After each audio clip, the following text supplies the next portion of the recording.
Hi everyone, Father Scott Vanderveer here with the next installment in our series on holy moments.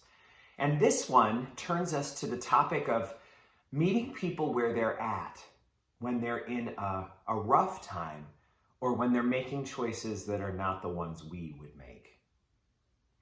There is a general rule of thumb that many of us in ministry follow that I want to let you in on.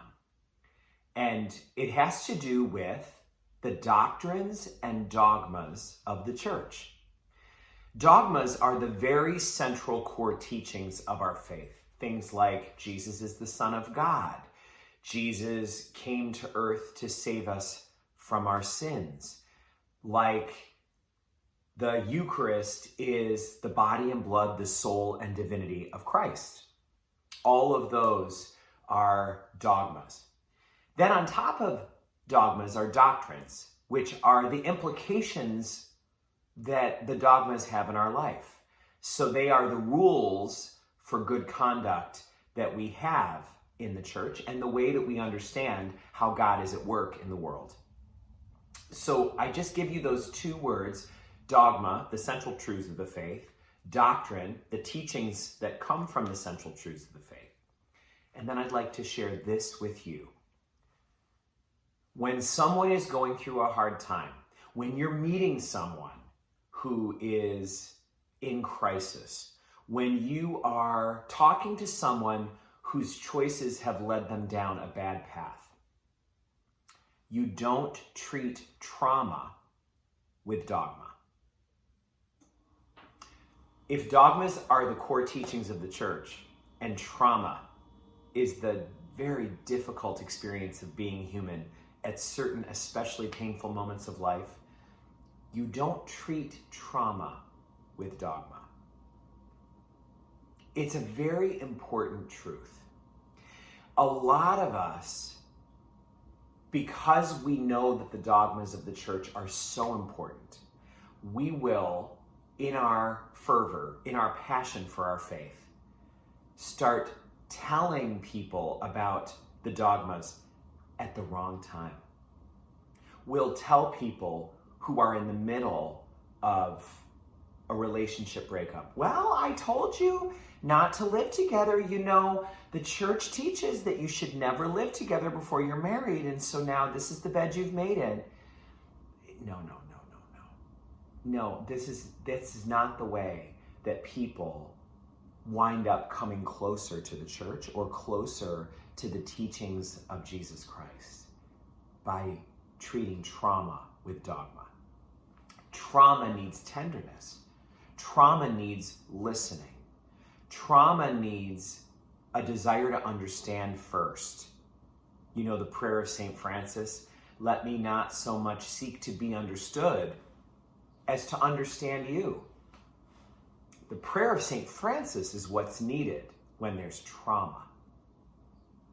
Dogma is something that we will share with them when the time is ripe, when the person is drinking a cup of coffee, showered after what they've been through, is back on some stable footing, when they've got an apartment again after the relationship broke up, when they're back in some sort of stability, when they got a new job, when whatever it is that happened, when the trauma is past, then it's up for us to find a way to appropriately and reasonably and lovingly share the dogmas of the church.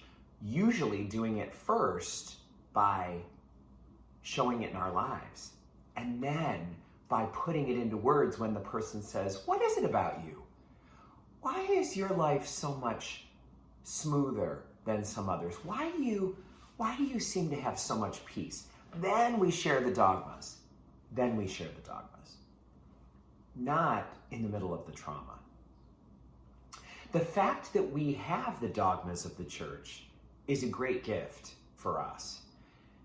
And they are, like any gift, meant to be used with care and appreciation and a sense of the true depth of the value of the gift. So we do not use a dogma as a blunt object. We never use it with force. A dogma is a precious teaching of our Master. It must be used with gentleness and love, the way that Jesus delivered it. Pope Francis has a very good image for these kind of situations. He says, our church is like a field hospital out on the edge of the battlefield of life. And because life is so hard, because there are so many battles in life, our people are laying exhausted and wounded on the edge of the battlefield. They're laying all over the battlefield, some face down, some face up, some wounded terribly, some exhausted and dazed. He said, the church is a field hospital that is meant to heal those people and restore them to health. He said, you do that by binding the wounds, by stopping the bleeding. You don't begin in a field hospital at battle. When someone is laying on the ground, hemorrhaging, you don't check their cholesterol. Isn't that true? You don't check their cholesterol. You don't give them a lecture on having 5 servings of fruits and vegetables a day. You don't do any of those diagnostic things. You don't give them a colonoscopy on the battlefield. No. All of that can wait. On the battlefield, you stop the bleeding. That is the work of the church. And in each of our relationships, as we help people with the traumas of their life, we do not use blunt force, and we do not go in focusing on details when there is something glaringly in need to be tended to. No, we don't do that.